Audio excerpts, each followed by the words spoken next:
Hello, everyone. We're going to go ahead and go over chapter 2 applications. So we just finished chapter 2 and chapter 1 and that one section from chapter 10. And so we had our first exam. Now we're going to have chapter 2 applications. So this is still technically from chapter 2, but this is going to be covered on exam 2 instead. So that's why we're going over it after exam 1. All right, chapter 2 applications. As an overview, we're going to be applying what we've learned from things in chapter 2 to real life problems. And then we'll be using things like modeling with functions in order to decipher, set up, and solve problems. So problems that involve application require you to be really creative with your mathematical tools at hand. So you see down here, we have a little person, they have a problem, and a long way to get to the solution. So when it comes to problems like these, you need to be able to know what to look for, really, and what you'll need to know in order to answer the problem. And sometimes that realistically means that you're going to have to look stuff up and you're going to have to go to the internet and look things up to help you solve a problem, and that's okay. So the whole point of this section is to be creative in ways to solve a problem and things like that so that you can solve any kind of real life application type of problem. So we do have some guidelines. We have a few steps here that we can take in order to actually solve a function here, a real life application. So we have 4 steps. These are our guidelines for modeling with functions. Step 1 is going to be express the model in words. So identify the quantity that you want to model and then express it in words as a function of the quantities in the problem. Step 2, choose the variable. Identify all the variables that are used to express the functions in step 1. Assign a symbol like x to one variable and express the others in terms of x. Then you want to set up the model. So you want to express the function in the language of algebra, so in words, by writing it as a function of the single variable chosen in step 2. So originally you have this problem, it's in words, you want to set this up now, you're going to create your equations and kind of set them up in whatever way you would need to solve. And then step 4 is to use the model. Use the function to answer the questions that you pose in the problem, solve the problem. So these are the guidelines that we have here, but there are some kind of general setups for these different types of problems. Now, for every problem that you'll see in this assignment for the chapter 2 applications, there's not very many problems themselves, but they almost always have the same kind of key aspect to them. And it's that you are given a bunch of information and you need to figure out another equation that is required to do the problem. So you're given a bunch of information, you're given like this set of information, and then you'll need to come up with or figure out the other equation that is needed in that problem. There's always going to be this other equation that you'll need in order to solve. And we'll see this. This is really the whole gist of the section, so we're just going to do problems now. These problems are from your homework as well. So example 1, a rectangle has a perimeter of 70 feet. Find a function that models its area A in terms of length x of one of its sides. So we've been given some information. We have a rectangle, it has a perimeter, we want area, and x is one of its sides. So we need to do things like remember what perimeter means. Remember what the perimeter of a rectangle is. Remember what the area of a rectangle is, and how all of this information connects with itself and with each other so that we can solve the question, find the function of the area in terms of x. So our final answer here is not going to be a specific value, we are finding a function. So we want to create the area function with x being the variable. So, all right, let's go ahead and go over to our notes so we can start working this problem out. All right, so problem 1, I've written out step 1 here because we just talked about it.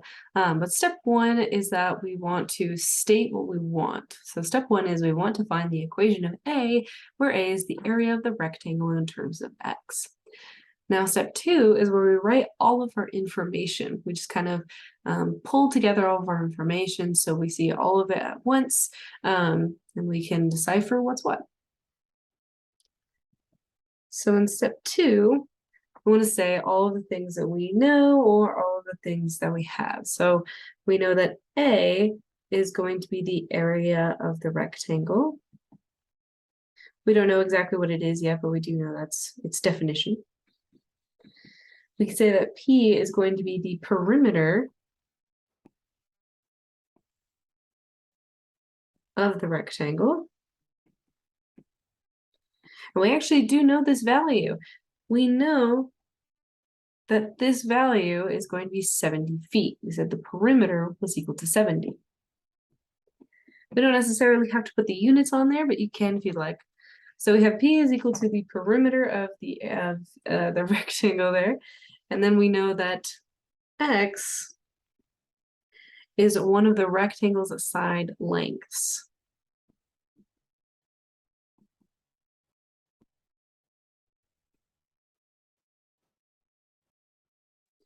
So this is all the information that we have, or that we want. We know that A is the area, P is the perimeter, and it's equal to 70, and X is the side length of the rectangle.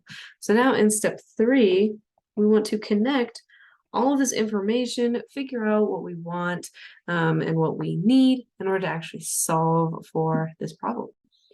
So for this problem in step 3, we want to verify some things. We know that we have this rectangle, we have the area, we have the perimeter. We want to remember perimeter is the sum of all the side lengths, and area is the product of the side lengths. So area, remember, product is multiplication, so you would multiply the short side by the long side.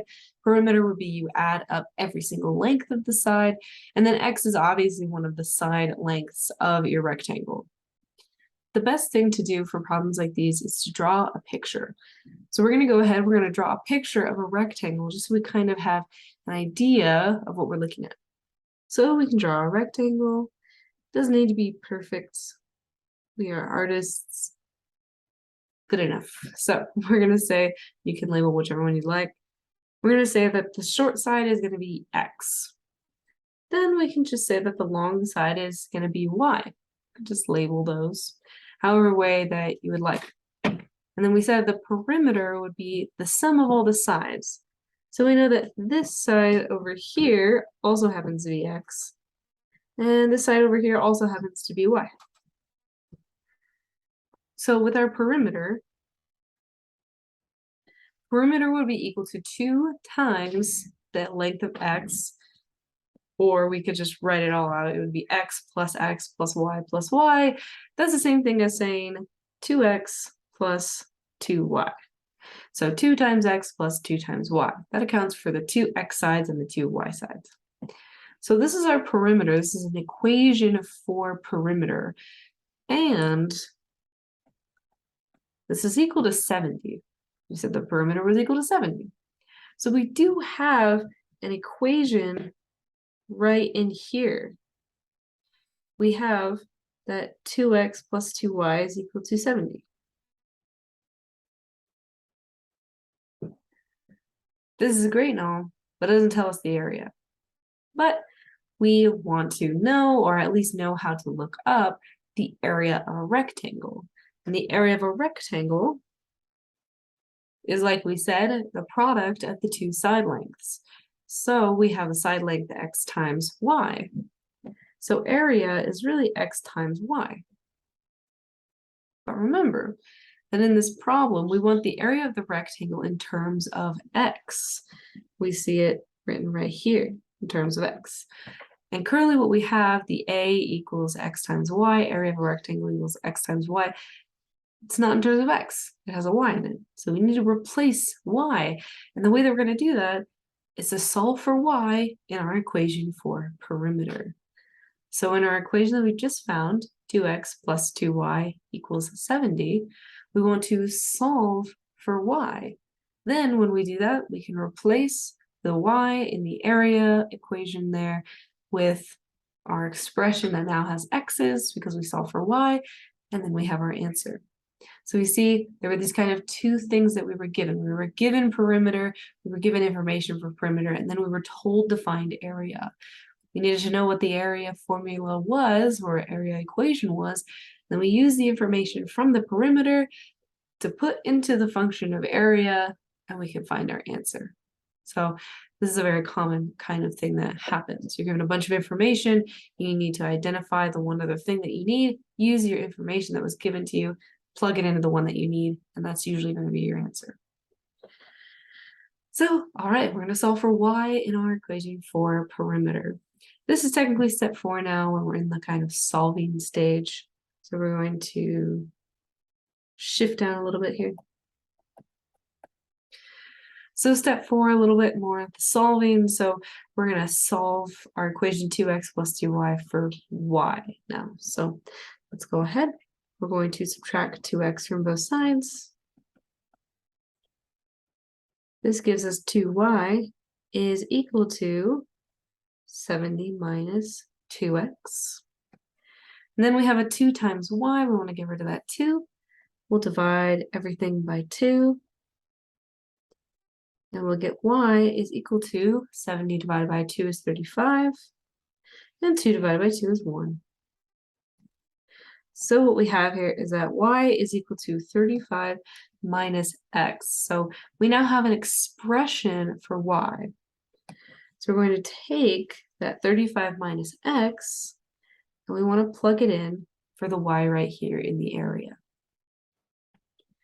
And this will give us our area function. So we get area is equal to x times what y is equal to, which is 35 minus x. Then our last step, we just want to simplify. We're going to distribute that x inside of our parentheses. We're going to distribute, and we end up with 35x minus x squared. And that would be our final answer. That would be our function of the area for the rectangle. So we can take a little look here. Here's our whole problem. So we went through each one of those 4 steps. First, identified what we wanted. Step 2, identified what we were given and what we were asked for. Step 3, set up the equations. And step 4, actually solve for those equations. And then solve what you're looking for, which in our case was the function of area of the rectangle. So, all right, that wraps up problem 1. So let's go ahead and do problem 2. All right, so that was example 1. Moving on to example 2. We have that woman is 6 feet tall and she's standing near a street lamp that is 11 feet tall, as shown in this picture here. Like I said before, this isn't your homework. The picture is very detailed, which I don't think is all that helpful. So here's a very straightforward picture of what you're looking at. You can feel free to use this or the one that was given to you on the one. So we want to find a function that models the length L of her shadow in terms of her distance B from the base of the lamp. If you heard that, that was a bird outside my window. And there we go. I shut the window so we can't even breathe. Okay, so we're finding a function that models the length L of her shadow in terms of her distance D from the base of the lamp. So we have this woman right here. She is 6 feet tall, so her height is 6 feet. We have the lamppost here. The lamppost was 11 feet tall. And then we see that she has this distance from the lamppost. And then L, this length, is going to be the length of her shadow that we kind of see in the ground here. So we want to find this function that models the length L of her shadow in terms of her distance D from the base of the lamp. So the function we're finding is the length of the shadow in terms of B. And we're given a bunch of information here. So just like last time, let's go ahead and go over to our notes so we can go ahead and solve this problem. All right, so here we are with problem 2. I already wrote out step 1 here, but we said already that we wanted to model the length L of our shadow in terms of our distance D from the lamp. Now step 2, we want to write down all the information that we know and all the information that we're given. So step 2, we know that L is the length of her shadow. D is her distance from the lamp. Run, here we go. We also know that her height, this is the height of the woman, is 6 feet tall, and the height of the lamp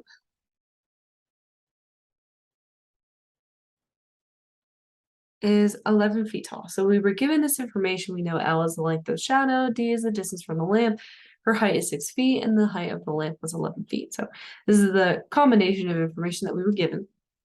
And step 3 is where we want to create equations here. And this is going to be very specific type of problem, which is why I chose to go over it. And this type of problem requires us to know the formula of similar triangles. So we need to use there we go. The formula for similar triangles.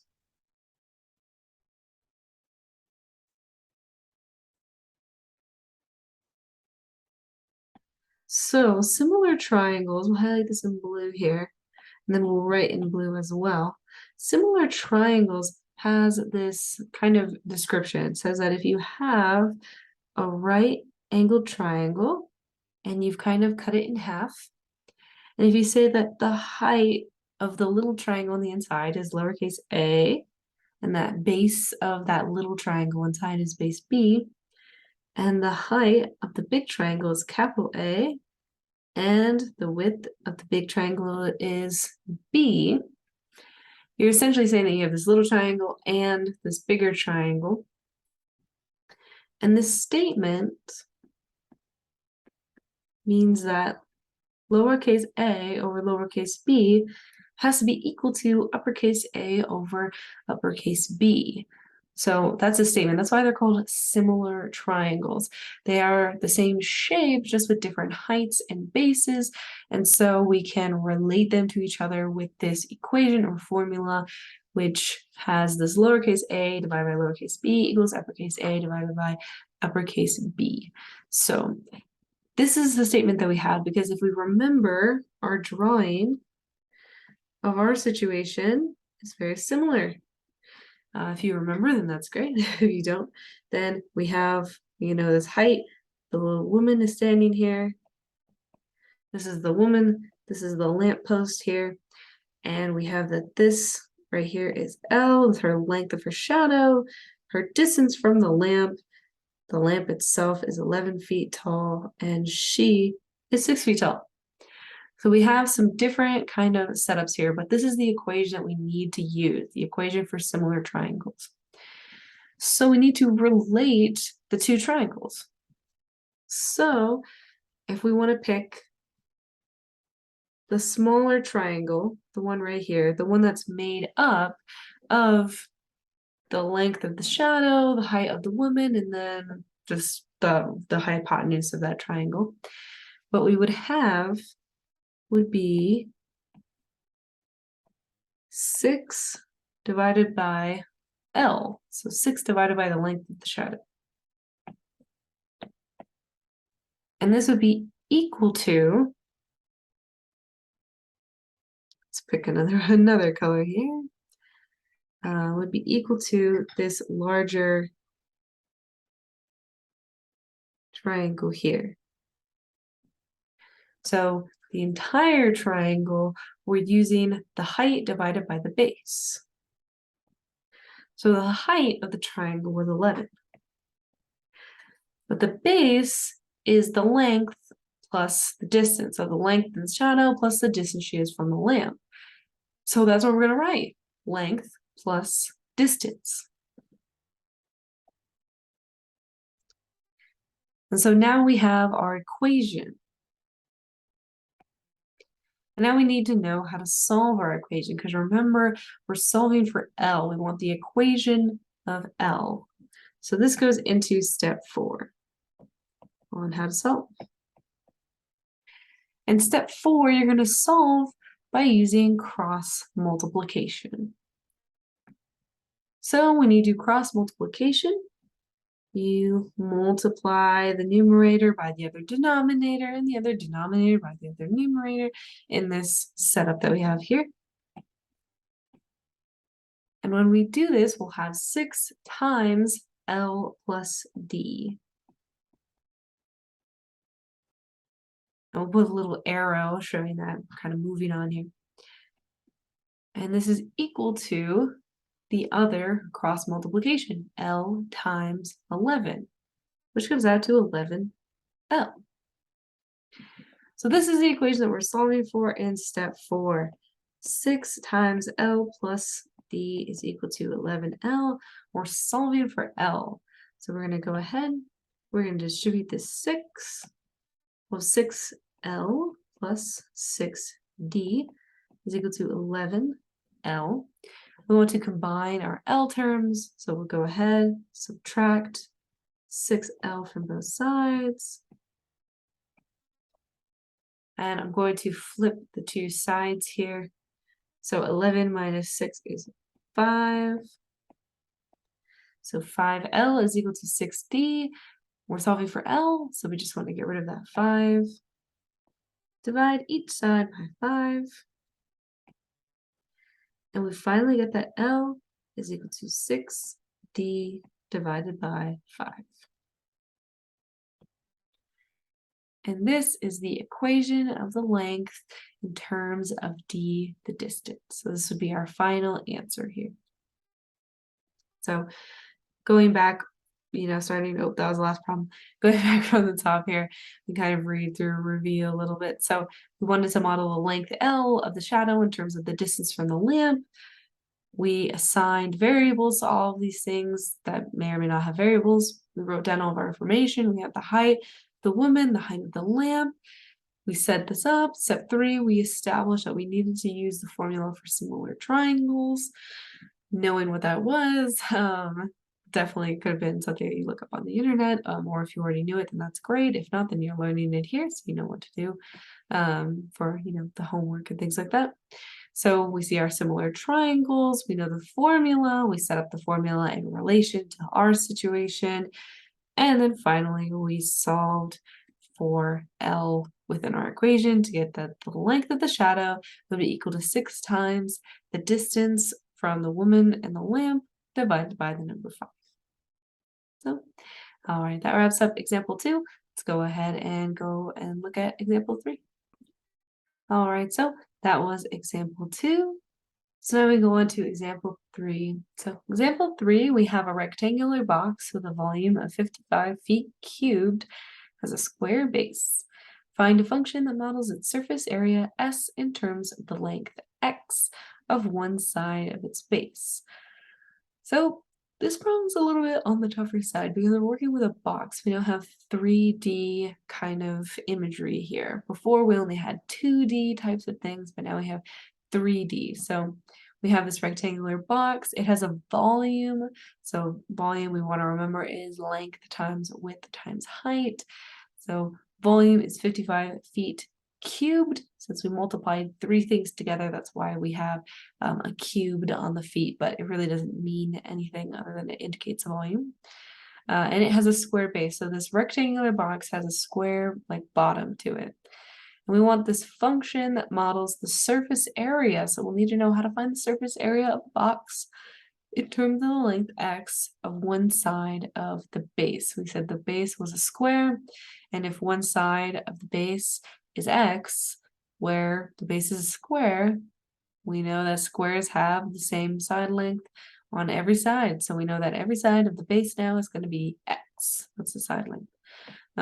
So let's go ahead, take all this information, head it over to our notes so we can solve this problem.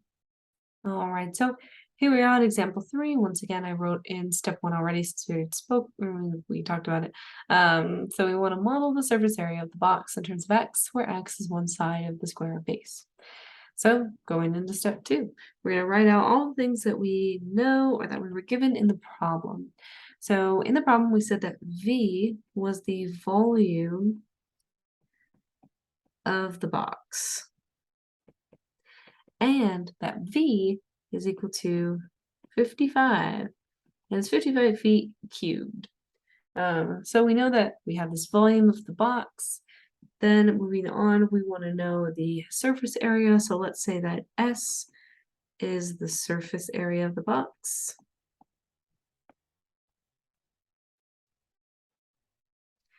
And we also have that x is the length of one side of the square base. So these are the three things that we were given in our problem. So we identified everything that we were given, all the values that corresponded to the variables and everything. So now that leaves us with step 3, which is actually figuring out the equations.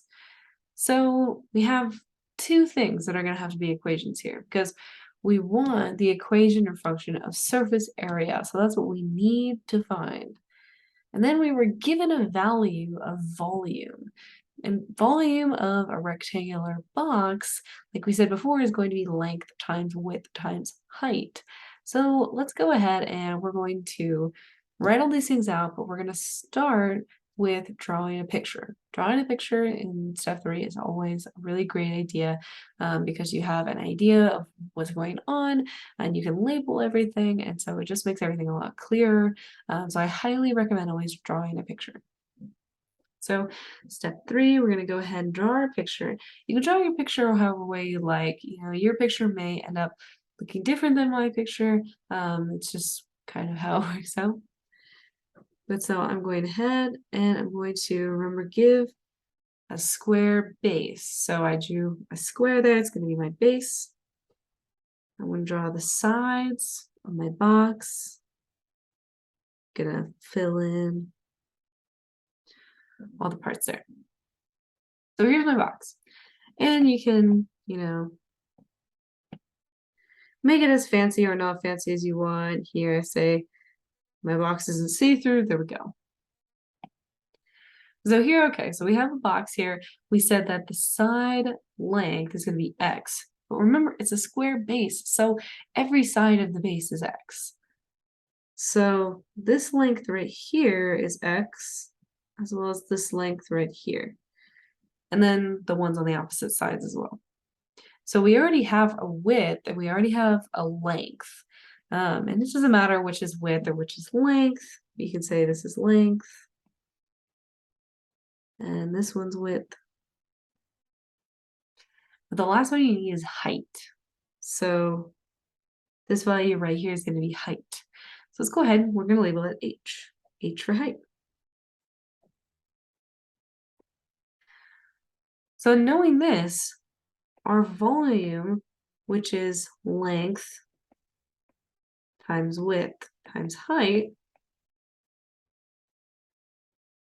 is really x times h, which we can simplify even further to get x squared times h.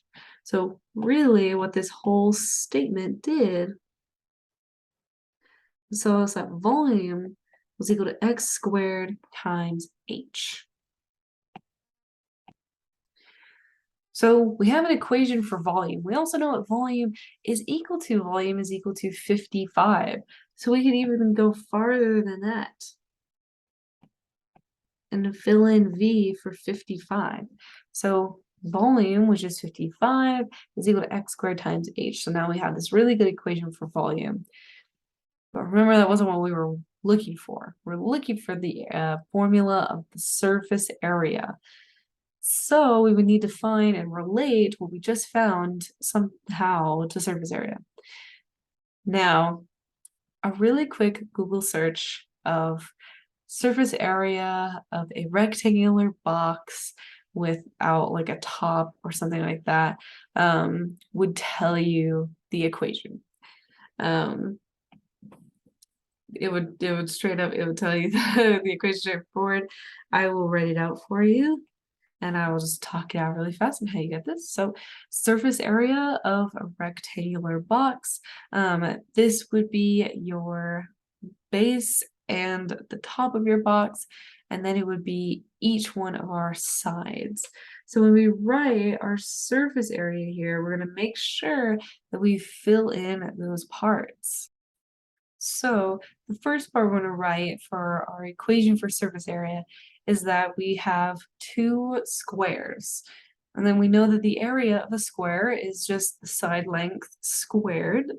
So we're going to have 2 times x squared. And that accounts for the bottom and the top of the box. So we've got 2x squared. And then we're going to add the area of every rectangular side. And we want to remember the area of a rectangle is the product of the 2 side lengths, so the multiplication of the 2 side lengths, which in our case is each going to be x times h. And there's 4 of them, so it would be 4 times x times h. So our equation for surface area is going to be 2x squared plus 4xh. So that's how we are going to get this statement here. I'm going to write out surface area. So this is the equation for the surface area of a rectangular box. And now the last thing is that we want it in terms of x. That's what we said from the beginning, in terms of x. And what we have right here is an h. And we don't want an h, we want x's. But we did happen to have an equation that had an x and an h. 55x squared times h. So if we solve this statement for h, replace h with a new expression, then we have surface area in terms of x. So let's go ahead and do that. So if we want to solve our equation, 55 equals x squared times h, we're going to solve this for h. It means that we're just going to divide each side by an x squared. That leaves us with h is equal to 55 divided by x squared. So that's what we're going to plug in here. We're going to erase this line. So that's what we're going to replace the h with. We're going to replace it with 55x squared. I'm going to scoot this down a little bit. So now we're finding surface area of rectangular box. And this is in terms of x.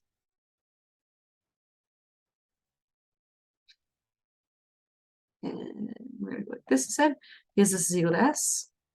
So s is going to be equal to 2x squared, nothing got replaced there, plus 4x times the expression that we now have for h, which we said was 55 divided by x squared. So it's going to be 4x times 55 divided by x squared.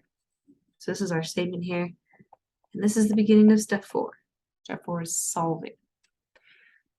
So this is our equation, but we do want to simplify just a little bit. So we're going to distribute our 4x into our fraction here. So we'll get 2x squared plus 220x divided by x squared. Now we can do one last kind of simplification here. We see that there's an x in the numerator and the denominator of our fraction, so we can cancel out 1x from the top and the bottom. And this is now going to leave us with our final answer, which is our surface area is equal to 2x squared plus 220 divided by x.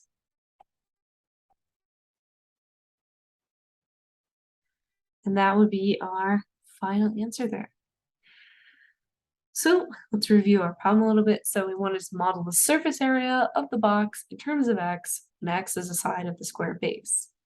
So we identified the volume, how much the volume was. We identified that surface area we call x, and that x is we call surface area s, and x is the length of one side of the square base. Then we established that volume was length times width times height, which in this case came out to be x squared times h. And since we knew that what the volume actually was, it was 55, we got to create that equation. 55 is equal to x squared times h. We drew a picture so we knew what was going on. And then we had to find the surface area. So like I said before, you could have easily gone into Google and typed in surface area of a rectangular box, and it would have told you this equation. Or you can just use this equation. It's always the same for the surface area of a rectangular box. So you can use this. And we also kind of talked it through a little bit. We said it was the area of the two square sides plus the area of each rectangular side, which came out to be 4. So we solve for h from our volume in order to replace h in our equation of surface area so that we now have everything in terms of x. We got our final answer. The surface area is equal to 2 times x squared plus 220 divided by x. All right, so that wraps up example 3. Let's go ahead and go back to our notes to do our final example, which is example 4.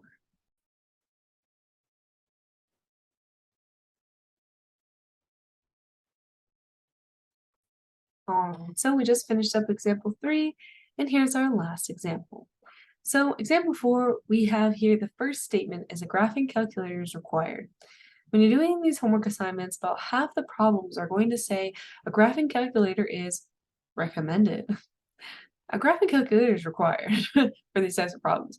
And I highly suggest using something like Desmos even instead of a handheld graphing calculator, just because the handheld graphing calculators don't give you quite as good as kind of a view and a vision, and Desmos is very user friendly, so I highly recommend doing Desmos with problems like these. And just as a quick reminder, your exam will never have questions that require a graphing calculator just because graphing calculator is not required for the class. So just as a tip. But whenever it says anything like a graphing calculator is recommended, it's really required. You have to use it in order to solve certain things about that problem. And you're going to see this problem is one of these examples. You have to use a graphing calculator in order to find an answer. And even at that, using Desmos is by far the easiest way to use it. So, all right, let's go ahead and read it out. So, a box with an open top is to be constructed from a rectangular piece of cardboard with dimensions 14 inches by 25 inches by cutting out equal squares of side x at each corner and fully up the sides. So we have an image here. We have the original kind of square box, but then we cut these squares. So these light squares here, the light blue ones, these are the ones that got cut out of the piece of cardboard. So that when you folded them all up, they folded up into this like perfect box with this open top. It has a height of x. So we have 3 things here. First, we want to find a function that models the volume V of the box. Be able to find the values of x for which the volume is greater than 250 inches cubed. We want to round to 3 decimal places when we write this in interval notation. And C, we're going to find the largest volume that such a box can have, and we're also going to round to 3 decimal places. So these things are all going to require a graphing calculator, and we will do that in Desmos. But first, we want to set up our problem. So we're going to go ahead, head on over to our notes to start example 4. All right, so with example 4, we have 3 parts to do. We don't necessarily have to write out the steps every single time, so we're going to try out doing a problem without writing out all the steps. You can definitely still write out all the steps if you like, or if you'd like to follow along this way, you can do that as well. So for part 4, question 4, part A, we were given some information and we were given a picture. It's best to use the picture that we were given, but we can draw it ourselves as well. So our picture that we were given here was this rectangle, and we kind of saw these little chunks got cut off of the corners. So these no longer exist. And then we said that the long side was 25. The shorter side was 14, and every one of these side lengths of the little boxes that got cut out are of length x. So that when you fold up your, wrong way, when you fold up your rectangular box here, they kind of have this look to it.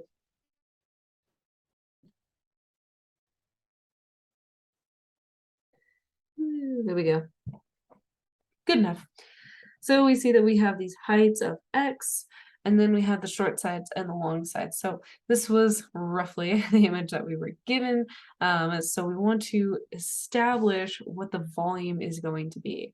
So first, of course, we want to establish some things here. We have lengths and widths and height, which remember we want volume, which is length times width times height, which is what we want. So we can set up and establish saying that the long side is going to be the length.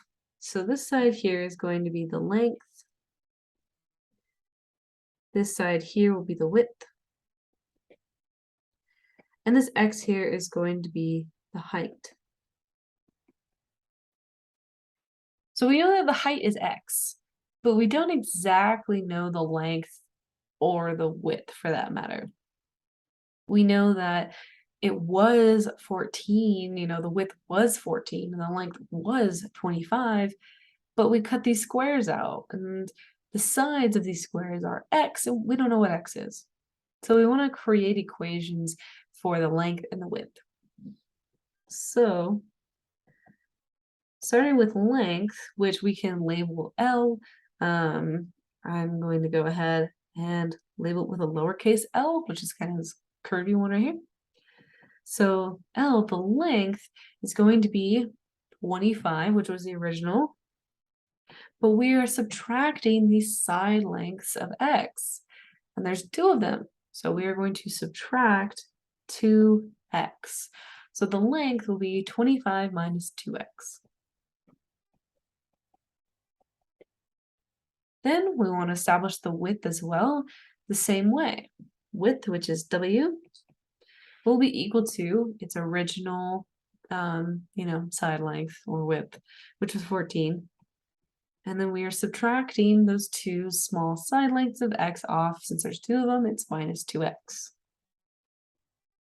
So we have length is 25 minus 2x, and width is 14 minus 2x.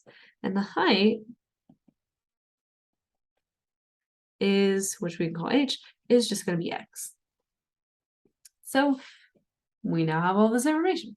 And the question was, we want to establish an equation for volume. Volume is length times width times height.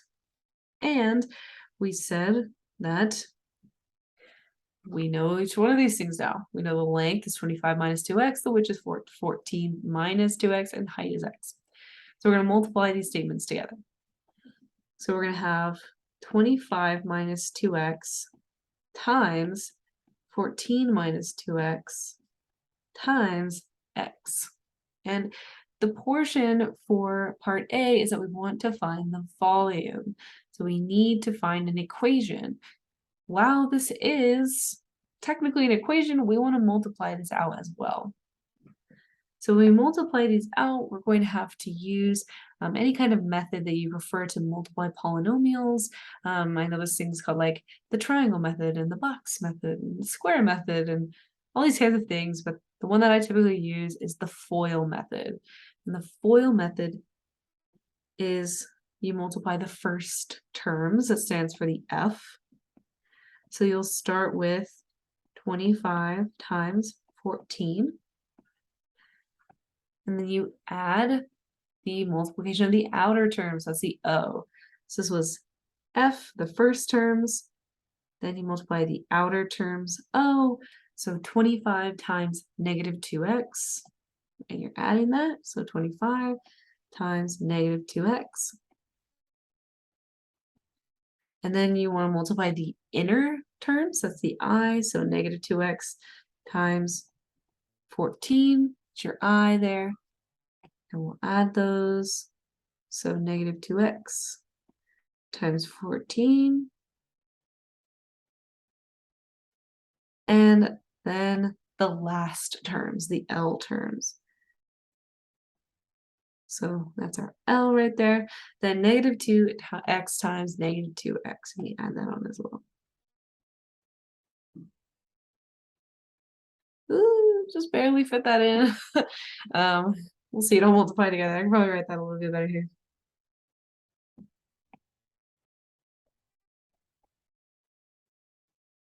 All right, there we go, a little bit better. So we're gonna multiply these out and then add all of our terms together. So 25 times 14, you could absolutely use a calculator to find that. That's going to be 350. Then we have 25 times negative 2x. That's going to come out to be negative 50x. And we're adding negative 50x, so that's really like saying minus 50x. And then we have negative 2x times 14. Negative 2x times 14 is going to be negative 28. We would add negative 28x, so we can just subtract instead. So we can say minus 28x. And then lastly, we have the negative 2x times negative 2x.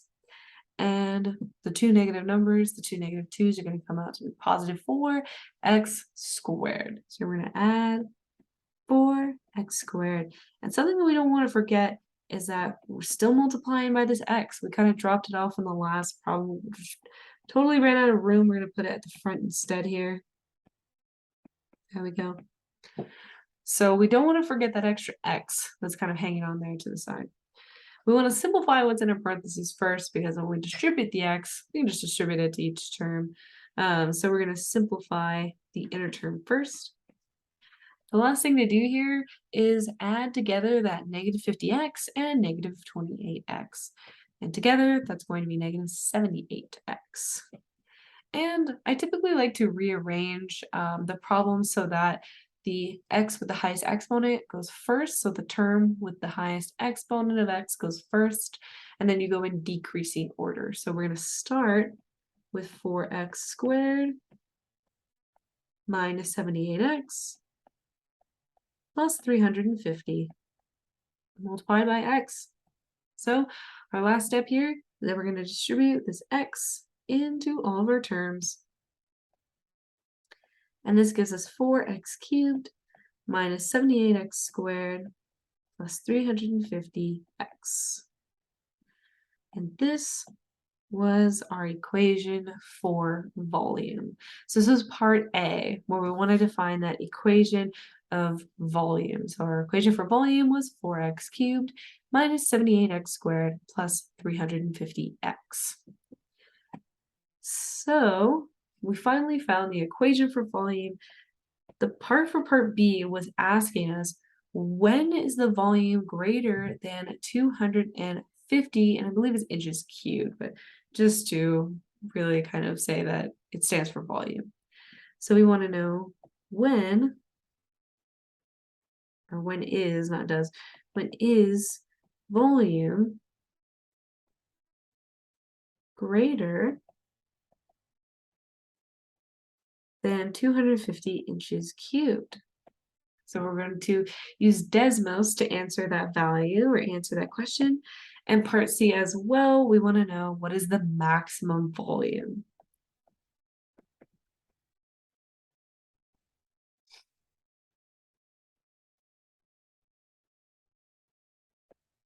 So we're going to use Desmos for both of these answers. So Desmos.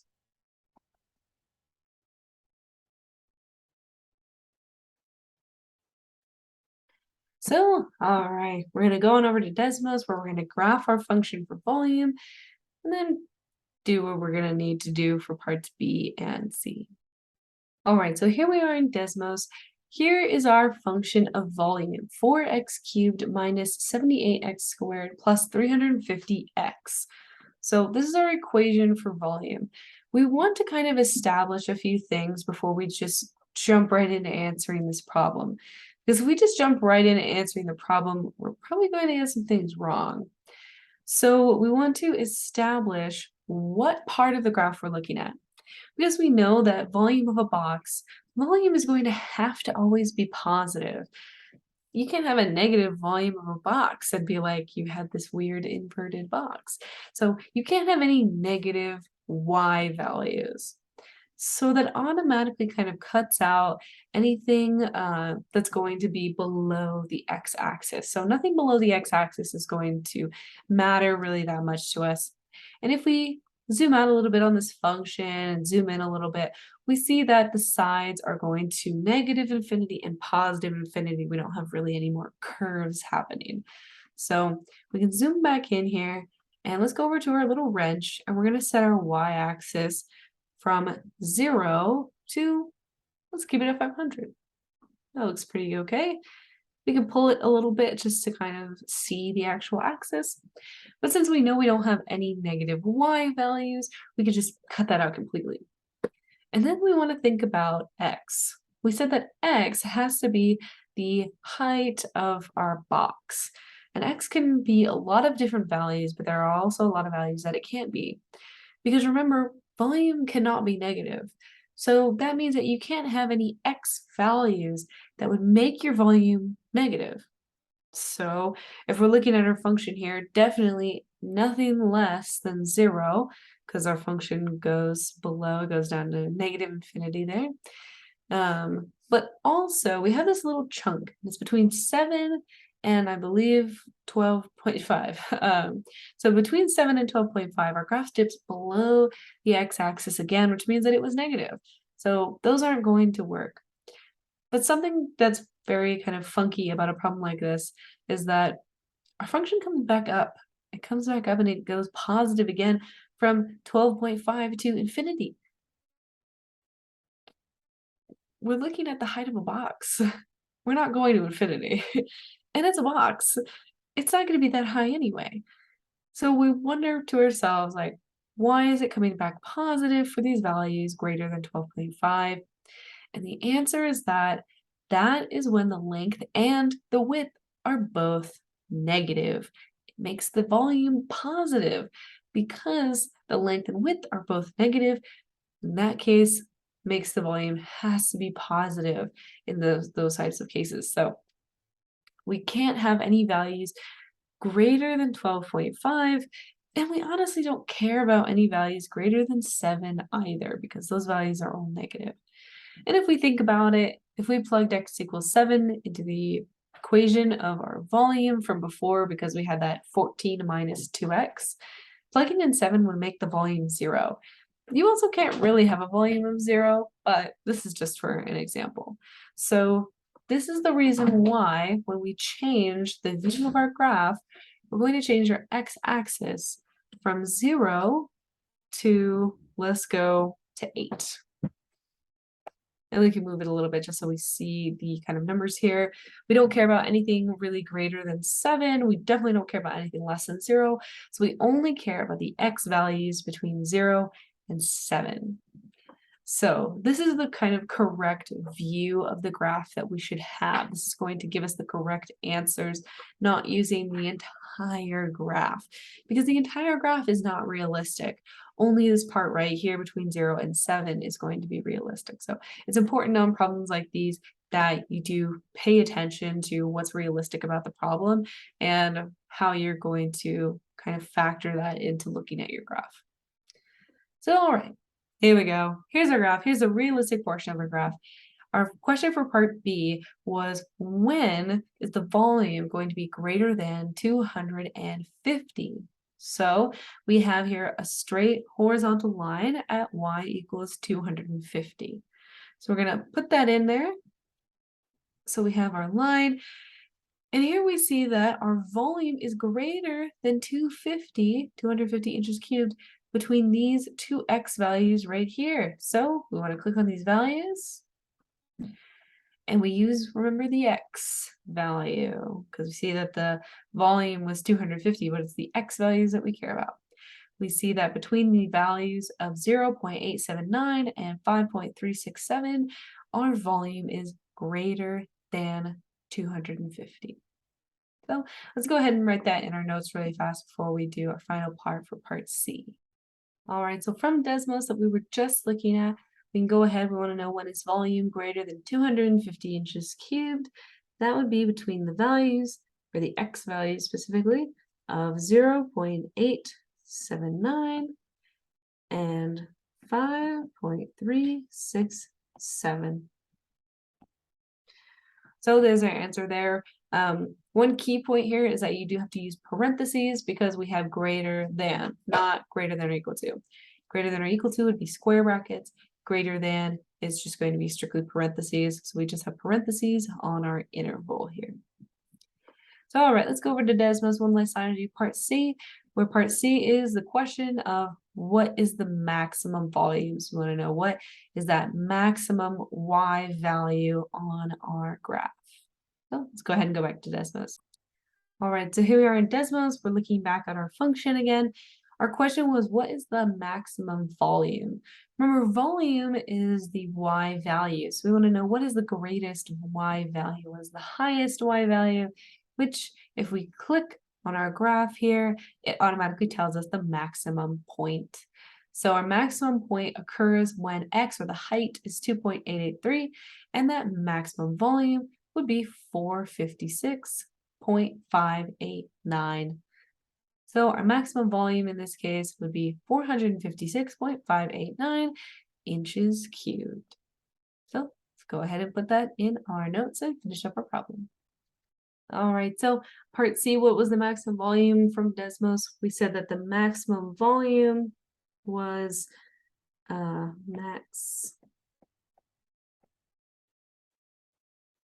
volume was going to be 456.589, and this would be in inches cubed.